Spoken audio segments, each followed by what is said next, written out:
जब हमने ये वीडियो देखा कि ये वीडियो सामने आया, क्या इसके पीछे कोई बड़ा एंगल हो सकता है? इस 5 कैपिटल्स का नाम था लंदन, अबू धाबी और दुबई। 3 कंट्री थी मस्कट, चौथी थी सिंगापुर, 5वीं थी बीजिंग। क्या लग रहा है कि इसका एंगल कहीं ना कहीं कुछ ऐसा है जो छुप रहा है या फिर कुछ ऐसा है जो सामने आने वाला है? राहुल गांधी को लेकर सोशल मीडिया पर हलचल तेज हो चुकी है। जैसे ही पांचों राज्यों के नतीजे सामने आए उससे पहले जो है एक ओमान का वीडियो काफी वायरल हुआ जिसमें राहुल गांधी जो है अपना चेहरा छुपाते हुए सामने आए हैं। अब इसको लेकर चर्चा तेज हो गई है और इसी खास मुद्दे पे हमारे साथ बातचीत करने के लिए सोशल एक्टिविस्ट मौजूद है हरी शरण देवगन जी। किस तरह इस पूरी रूपरेखा को आप देख रहे हैं? रूपरेखा में देखने जैसा कुछ बचा नहीं। अगर आप डॉट्स कनेक्ट करो तो हर बच्चे को, हर बच्चा, बूढ़ा बड़ा छोटा, सही गलत, सबको अपने रिजल्ट्स का इंतजार होता है। जब भी कोई एग्जाम होता है या वो हॉस्पिटल में है या इमरजेंसी में है, इलाज है, पढ़ाई है या किसी प्रकार की शादी ब्याह, जीवन मृत्यु, हर एंगल में एक हर बूढ़ा बच्चा इंतजार करता है रिजल्ट का। पर राहुल गांधी एक ऐसे हैं जो उस समय बाहर गए जब वेस्ट बंगाल की काउंटिंग के रिजल्ट्स आने थे। वेस्ट बंगाल के इलेक्शन के रिजल्ट्स के समय पे उनको उस रिजल्ट्स पे फोकस नहीं थे और 3-4 मई को उन्होंने ओमान और मस्कट की यात्रा तय करी। मतलब ये दो तरीके से हो सकता है, या तो उनको पता था कि उनका रिजल्ट क्या होने वाला है, ठीक है, या तो उनको पता था कि उनका रिजल्ट 0 है, तो ऐसे एक तो ऐसा बच्चा बाहर जाता है जिसको अपना पता होता है कि मेरा रिजल्ट वैसे ही बुरा है। दूसरा एक ऐसा बच्चा बाहर जाता है जिसको अपने एग्जाम्स की और अपनी जिम्मेदारियों की परवाह होती ही नहीं। तो ऐसा आदमी मस्कट जाता है और मस्कट भी उस समय पे, मस्कट भी वहां जाने, मतलब मस्कट ना तो कोई यूरोप है, ना कोई ठंडी जगह है, ना कोई वो टूरिस्ट जगह है, ना कोई टूरिस्ट प्लेस है। राहुल गांधी मस्कट गए तो किसी डिप्लोमेट यात्रा के तहत गए, कोई डिप्लोमेसी ट्रेवल था या कोई गठबंधन था या किसी प्रकार का भी कोई सीनियर ऑफिशियल्स के साथ नहीं गए। अगर आप उनको ध्यान से देखें तो कोई ऐसे सीनियर ऑफिशियल, कोई प्लान ट्रैवल नहीं था, कोई एजेंडा नहीं था, कोई अचीवमेंट नहीं थी, कोई एग्जीक्यूशन नहीं था, कोई प्लानिंग नहीं थी, ना कोई पेट्रियटिज्म था इस ट्रैवल के अंदर।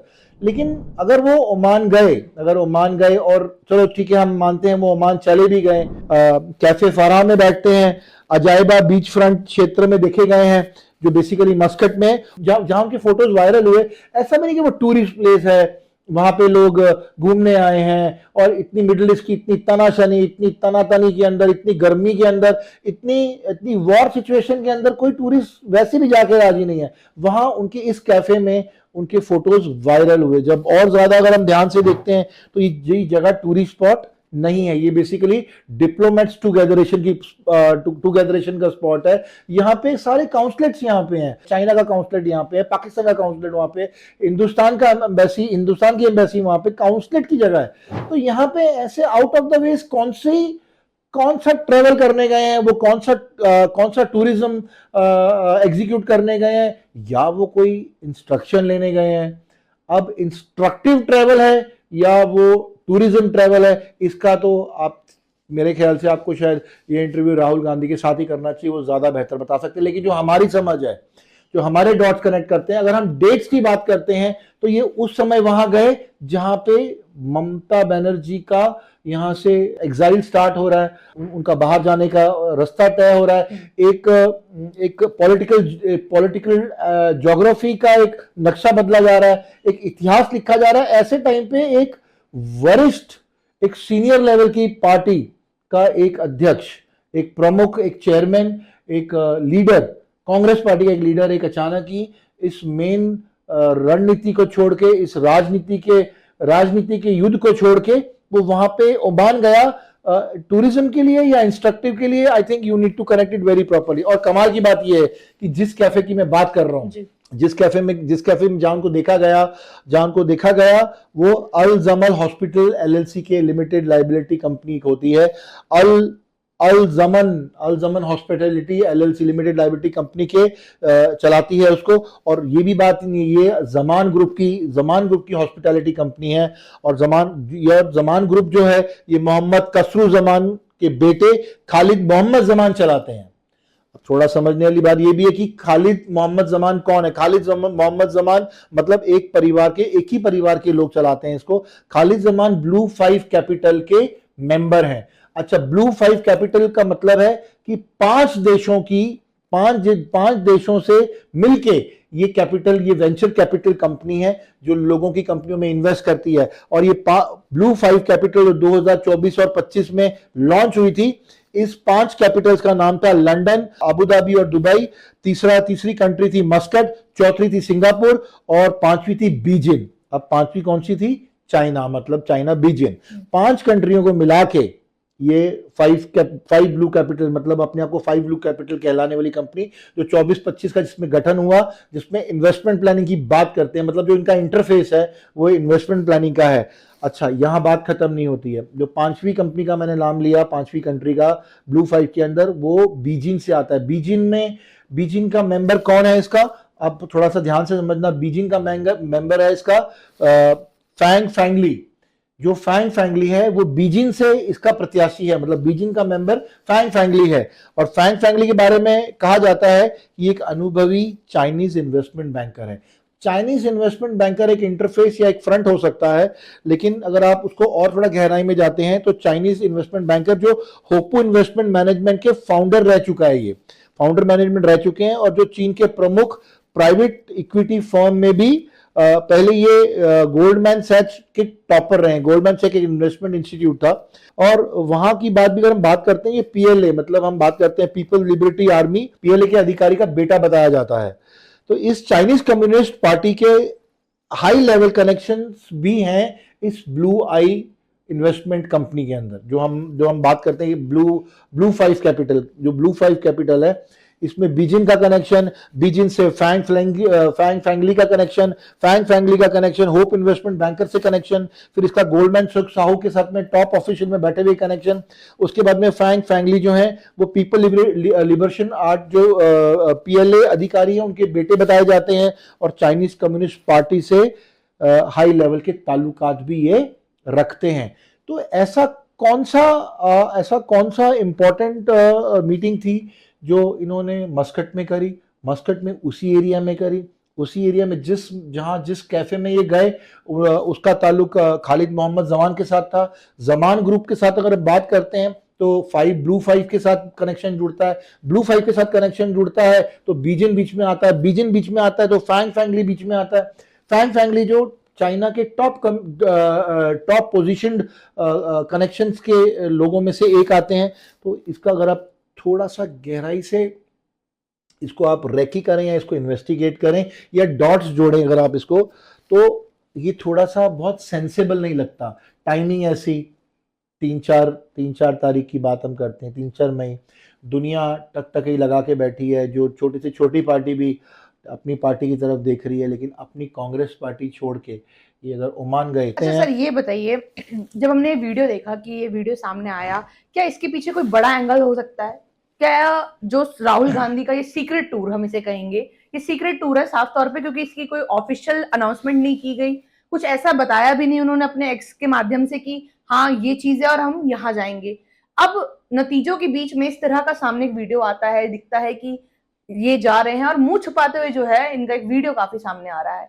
क्या लग रहा है कि इसका एंगल कहीं ना कहीं कुछ ऐसा है जो छुप रहा है, या फिर कुछ ऐसा है जो सामने आने वाला है? बिल्कुल, अगर आप नॉन पॉलिटिकल स्टेटमेंट की अगर हम बात करें, अगर आप पॉलिटिकल स्टेटमेंट की बात करें, तो निकोबार में ये फोटोग्राफी कर रहे हैं। और निकोबार में ये फोटोग्राफी करते हुए एक एजेंडा बोलते हैं कि ये इन्वायरमेंट के और जंगल्स के इतने बड़े प्रोटेक्टर बन के सामने आए हैं, कि जंगल देवता बन के सामने आए हैं। तो जंगल देवता की जो छवि इन्होंने दिखाई फोटोग्राफ निकाल के, फिर उन्होंने बोला कि ये एक चाल है और ये जंगल के पेड़ काटे गए हैं। ये हम बात करते हैं रेवंता रेड्डी के स्टेट की, हम बात करते हैं तेलंगाना की, जहां कांग्रेस आज भी स्थिर है। वहां पे 400 एकड़ का जंगल काटने की बात करी। 400 एकड़ का जंगल जो है वो डेवलपमेंट के नाम पे, टाउन एंड प्लानिंग कमीशन के डेवलपमेंट के नाम पे, स्टेट की तरक्की के नाम पे, रेवेन्यू जनरेशन के नाम पे, जीडीपी के नाम पे इन्होंने वो जंगल काटने की बात करी। 400 एकड़ जो होता है ये बहुत बड़ा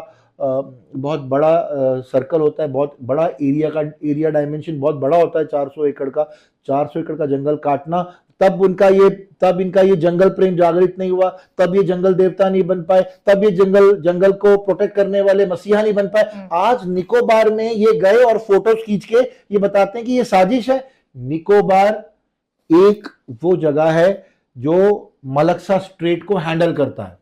निकोबार में आज भी हमारे पास हमारी इंडियन आर्मी वहां पे तैनात है, आज भी हम लोग वहां पे डेवलपमेंट है। ये टापू हमारे पास गॉड गिफ्टेड है, मतलब हर कंट्री को, हर देश को अधिकार है अपने देश की सुरक्षा करने का। और अगर हम बात करते हैं अपने देश की सुरक्षा की, तो जो निकोबार है, जो ये फोटोग्राफी करके इसको प्रोपोगेंडा के तहत इसको लॉक करना चाहते हैं, तो ये भूल रहे हैं कि कौन सा इंस्ट्रक्शन लेकर आए और कौन सा इंस्ट्रक्शन लेने गए। तो सर क्या ये भी तो हो सकता है ना कि क्या पता वो ग्रेट निकोबार प्रोजेक्ट्स को जो है अपने कैमरे में कैद करना चाहते हो, क्या पता उनको उस चीजों पे लगा हो कि हाँ हमें आगे चल के इन प्रोजेक्ट्स पे काम करना हो। ये भी तो हो सकता है। क्यों आपको ऐसा लग रहा है कि इन चीजों पे भी कुछ ना कुछ ऐसा एंगल जो है सामने नजर आ सकता है? नहीं, इसमें जो एक सीधी बात समझने वाली बात ये, जो आज के हालात हैं, अगर आज अमेरिका और ईरान की हम बात करते हैं, तो ईरान क्यों आज अमेरिका जैसे बड़े देश के साथ में आज क्यों सींग से सींग भिड़ाए बैठा है?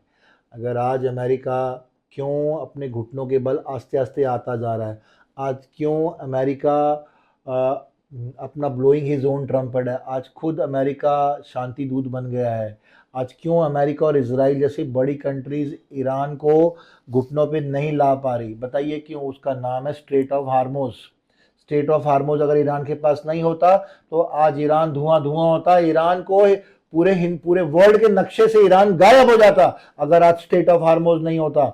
ऐसा ही हिंदुस्तान की अगर हम बात करते हैं, तो जो मलाकासा स्ट्रेट है, जो हमारे निकोबार के साथ लगता है, उसमें 80% तेल, 80% ऑयल मलाकासा स्ट्रेट से गुजरता हुआ चाइना जाता है। वो शॉर्टेस्ट रास्ता है।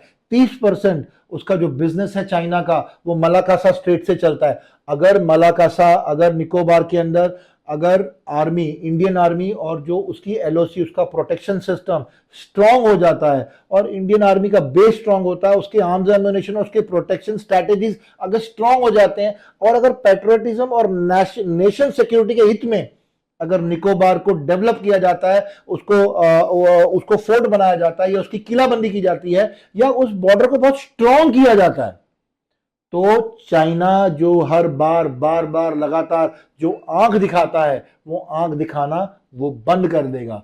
इस बात का चाइना को डर है। अगर मलाकासा स्ट्रेट इंडियन आर्मी कंट्रोल करती है, और मलाकासा स्ट्रेट के पानी पे अगर हिंदुस्तान की आर्मी का अधिकार है, तो चाइना की जो लॉजिस्टिक है, जो सी लॉजिस्टिक है, उसको बहुत बड़ा धक्का लगेगा।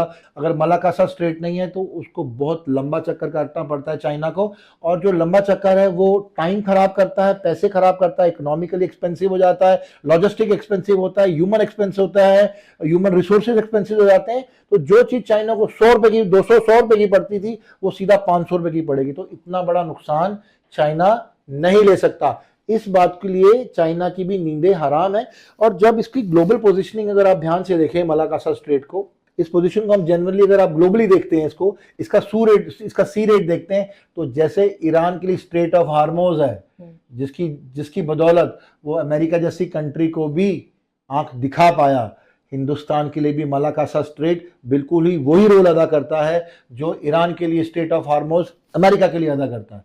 तो ये एक बहुत बड़ी वजह थी जिसके लिए वो चाहते हैं, ये मतलब जो राहुल गांधी ये चाहते हैं कि निकोबार में कोई पेड़ ना कटे, कोई डेवलपमेंट ना हो, जंगल बना रहे, वहां पे कोई आर्मी डिप्लॉय ना हो, वहां आर्मी की स्ट्रेंथ ना बढ़े, नेवल बेस ना बने। तो नेवल बेस ना बनने के चक्कर में, आर्मी स्ट्रेंथ ना बढ़ाने के चक्कर में, इंडियन आर्मी को इंडिया को मोर प्रोटेक्टिव सेगमेंट में ना लाने के चक्कर में, आई थिंक, और ये हमेशा से कहा है कि हम ढाई घर मार करते हैं, हमारे को बाहर के लोगों से उतना खतरा नहीं है, बाहर वालों को तो हम देख ही लेंगे। इतनी तो हमारा इतिहास भी कहता है और आज के लोग भी कहते हैं। कमाल की बात है, हमारा जेनजी भी हमारे इस मामले में हमारे साथ है। जेनजी किस मामले में हमारे साथ हो या ना हो, पर हिंदुस्तान की बात आती है तो सारा जेनजी एक झुंगड़ बनाता है और हमला करने की बात करता है। ये वही जेनजी है जो अपने में मस्त है, लेकिन हिंदुस्तान की बात आते ही जेनजी कूद पड़ता है।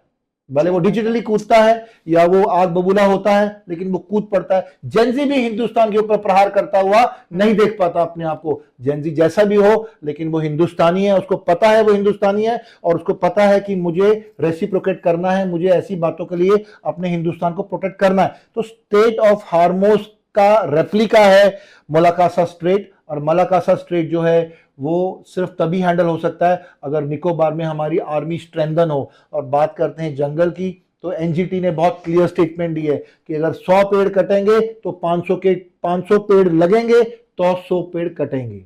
तो एनवायरमेंटल मिनिस्ट्री का भी क्लियरेंस है, इंटरनेशनल एनवायरमेंटल सेगमेंट का भी क्लियरेंस है। इंडिया देश के डेवलपमेंट सेगमेंट की अगर हम बात करते हैं तो 100 पेड़ों की कुर्बानी अगर देते हैं तो ऊपर से 500 पेड़ लगाते हैं तो बात फिर बराबर हो जाती है। और अगर राहुल गांधी की, अगर फिर हम बात करते हैं राहुल गांधी की, तब वो कहां गए जब मैंग्रोव्स कटने आए थे, जब समुद्र किनारे मैंग्रोव्स काट काट के बिल्डर्स को प्लॉट बेचे तेलंगाना ने, तब वो कहां थे। मैंग्रोव्स वो जगह है जहां पे बाढ़ का पानी रोकती है, स्टॉर्म रोकती है। जब समुद्र में जब बाढ़ आती है तो उस बाढ़ के पानी को रोकने के लिए मैंग्रोव्स होते हैं। उस मैंग्रोव्स को काट के सुखा के वो प्लॉट बिल्डर्स को बेचा गया। तेलंगाना ने वो काम किया, लेकिन तब वो मसीहा नहीं बन पाए। आज वो निकोबार में फोटो खींच खींच के अपना प्रोपेगेंडा जताते हैं। तो I think it is very rod, it is very very wrong. और आई थिंक मैं अपनी बात कह पाया, क्लियर कर पाया कि ये 3 मई और 4 मई को जो उनकी यात्रा थी वो सिर्फ और सिर्फ इंस्ट्रक्टिव लेने के लिए थी या इंस्ट्रक्शन सुनने की थी। तो आज वो इंस्ट्रक्टिव को देखते हुए आज निकोबार पे हावी हो गई, कोई ना कोई एजेंडा होना ही है। और इनकी सीक्रेट यात्रा ना कभी बंद हुई है और ना ही आगे कभी बंद होंगी। कई साल पहले, जो मैंने कई बार बोला है, इन्होंने एक बहुत ही क्लोज डोर एग्रीमेंट साइन किया चाइना के साथ में। चाइना के जो वामपंथी दल है उनके साथ साइन किया, जिसके बारे में आज भी हिंदुस्तान को या हिंदुस्तान के लोगों को कुछ नहीं पता। तो देखेंगे कि जिस तरीके से सोशल मीडिया पर ये वीडियो अब काफी वायरल हो रहा है, फोटो कहीं ना कहीं साझा किया जा रहा है, क्या राहुल गांधी सीक्रेट टूर पर थे या इसके पीछे कोई बड़ा एंगल है। और भी ऐसी खबरों के लिए हमारे साथ जुड़े रहिए। तब तक देखते रहिए न्यूज अपडेट। मैं साक्षी झा जल्द हाजिर होगी।